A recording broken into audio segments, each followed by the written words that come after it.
Mom.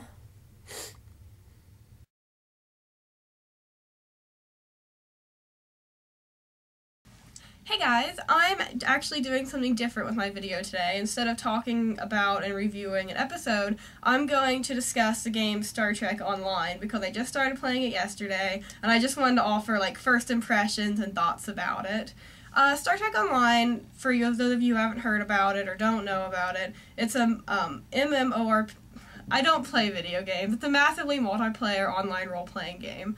It started in 2010, and I guess it just became free earlier this year. So I'm sure a lot more people started playing it in January then. But it is basically you create your own character, and you can just go on different missions, and as you go, you can increase in rank, and you can earn upgrades to your ship or to your bridge personnel, and you can earn different skills. And pretty much you can do whatever you want in this game. I really liked it. I downloaded it yesterday, and I created an Andorian woman, and it's cool because you can pick any species that you want. They have maybe 10 different species from Star Trek, and then one where you can kind of just create whatever you want. So I ended up with an Andorian working for Starfleet, and you can pick to either work for Starfleet or the Klingon Empire. I didn't look at the Klingon Empire part. I'm not sure if you have to be a Klingon to play that part of the game. I would imagine that you would be, but I don't know if they would want to be that restrictive. But if you go with the Federation route, you pick your character, you can customize what they look like, their skill sets, and then you can pick whether you want to go into a science career, engineering, or tactical, kind of the command part. And I picked engineering because I think that would be cooler, but which career path you pick kind of dictates which missions you can go on and what you can do on those missions.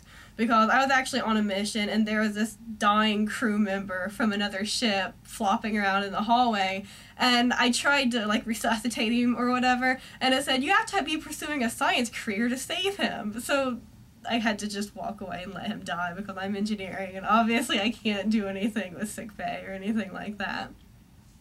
But once you do pick that, you pretty much just get thrown into gameplay, and it starts out you're in a battle with the Borg. Because this game, it kind of follows, it said it was 30 years after Nemesis, but it also takes the plot of the new Star Trek movie into account. So the Romulan Empire has been decimated. Romulus and Remus are gone. And with the Romulans gone, the Klingons have kind of stepped up and started to expand their empire. And since the Federation couldn't really sanction that, their treaty with the Klingons fell apart. They're at war with the Klingons again. The Borg have chosen this time to come and attack the Federation again. So pretty much where you enter the game, the Federation is just trying to hold itself together. And what you do is you get a field promotion to captain from ensign. So you have your own ship. I'm pretty sure you end up being a lieutenant automatically with your own ship. And then just throughout the game, you can just level up and just go on different missions. And it really is an open concept.